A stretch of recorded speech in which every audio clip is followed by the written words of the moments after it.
Hello, it's me. I hope you're alright. Welcome to my garage. Welcome to Underground Sound. You might be wondering why I'm on YouTube doing something called Underground Sound. And the answer to the first bit is because it's fun, and I realised I liked doing video interviews, and I couldn't be bothered to hang out waiting for brands with production teams or anything like that, so I thought I'd get some up. It's nice to brain dump, like the newsletter that I do. If you've seen my newsletter, it's where keeping ideas flowing, and like my newsletter, it'll be irregular, so don't expect too much too soon. Why Underground Sound? Well, that's a big question. Obviously I think about things like what underground means quite a lot. It's my job. Think about categories and all that kind of thing. I've been thinking about it a lot this week, though. I've just finished my final ever show, well, final show for the moment, let's say, because the station is on hiatus for Worldwide FM, which was emotional. Here's the artwork for it, made by an angry 11-year-old. It's a beautiful show. I've had an amazing selection of guests on there. Everyone from the Orb to Grand Mixer, who's a mastermind of grime. And the final mix is going to be Lila Tirando a Violeta from Uruguay, one of the best spooky electronic producers out there. She's gone full ambient for me, and can't wait for you to hear that.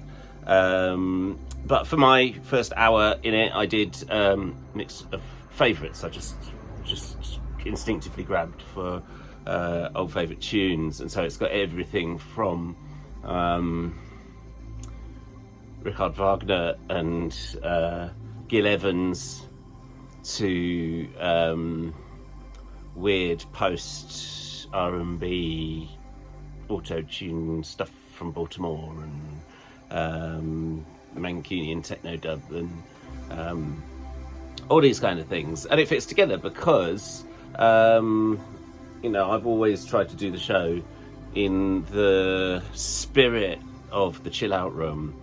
I'm really overjoyed that I'm going to be getting to play Sunday night at Spiritland in a couple of weeks now, 16th of October. If you're in London, come. They are doing a set of, because obviously they are a working bar, and a lot of the time you either have to play kind of disco records and get people bouncing, or accept that if you're playing weirder stuff, it may get drowned by conversation and clatter. But for these special Sunday nights, they are going with an ethos of sound system up, lights down, which is manna to my ears. No, that's not the word, but you know what I mean. It's the spirit of the chill out room, the great chill out rooms that did exist and still, I'm sure, are everywhere if you find them in probably more insalubrious squatty type venues, or arty places, or what have you.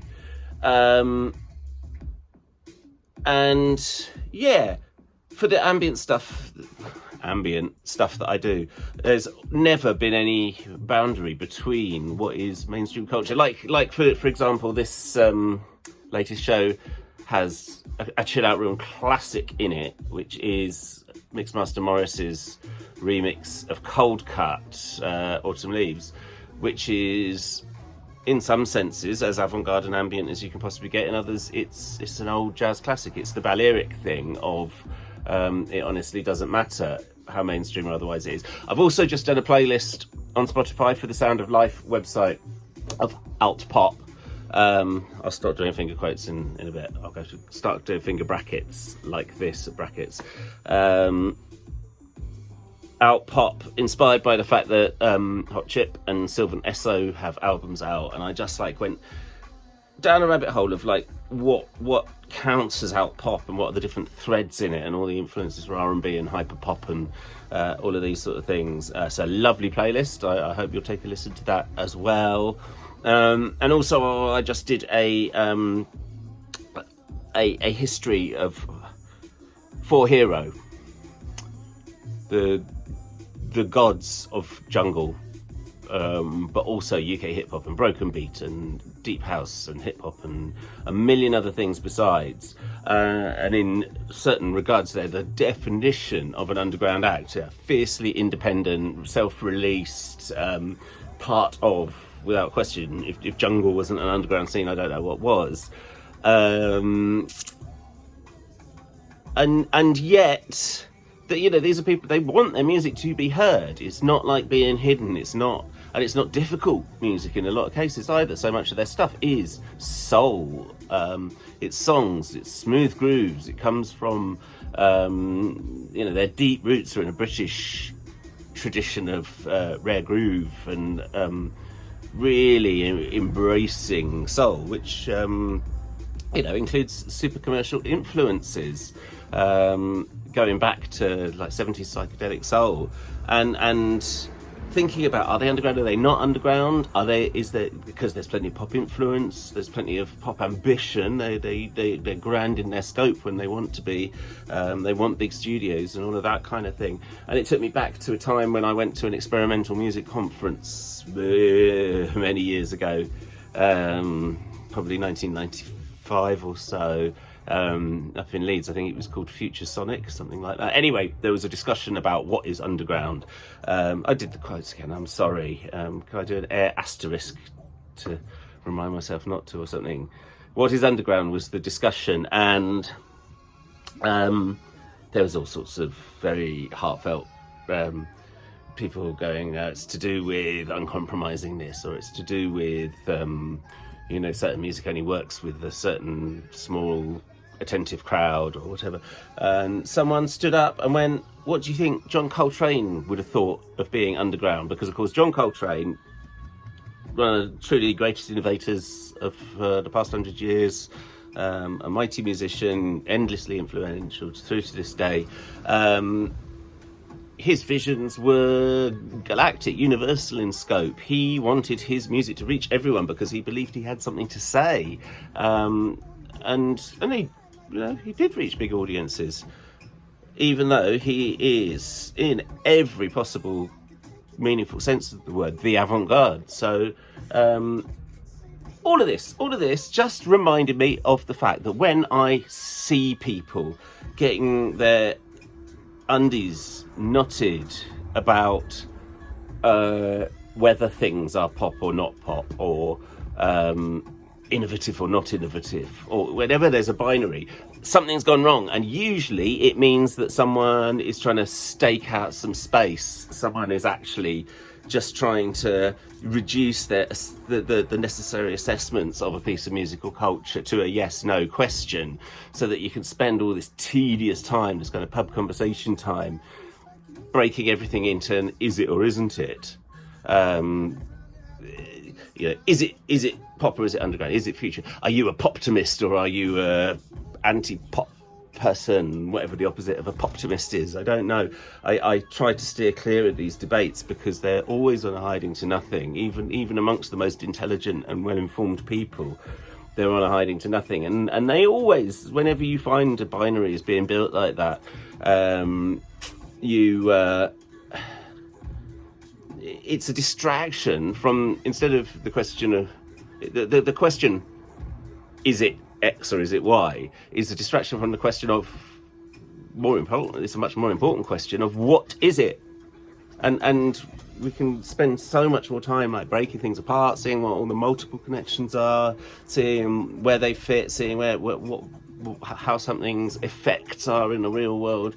And if you want to talk about commerciality in concrete terms, do a material analysis of it. I'm all for hearing that corporations are bad, or that money is killing X, or that the flow of money in this specific situation is doing Y. Let's talk about what things are, not fuss about whether they fit into one of these really reductive categories.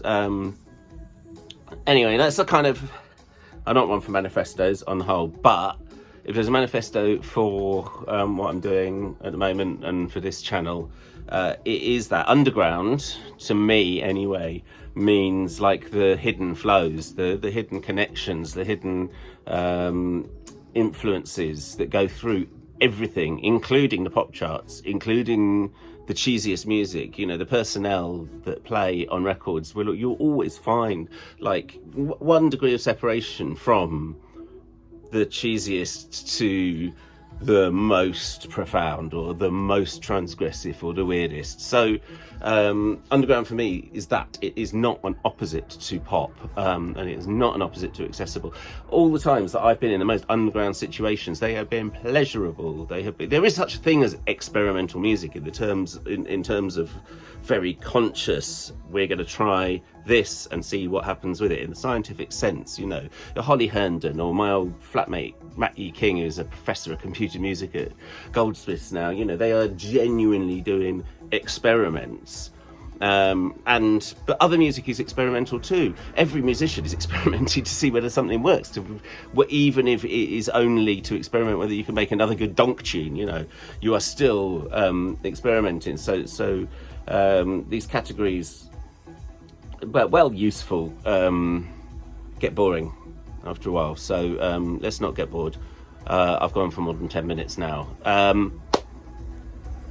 Listen to the Worldwide FM show. I'm going to do another quick video, I think, when I talk through some of the guest mixes that have been on it. Come and see me in Spiritland. Check me on Mixcloud, and I'll put links to the other articles that I've mentioned down there, because they're all swimming around my head at the moment, and that's what they made me think about. And happy Friday.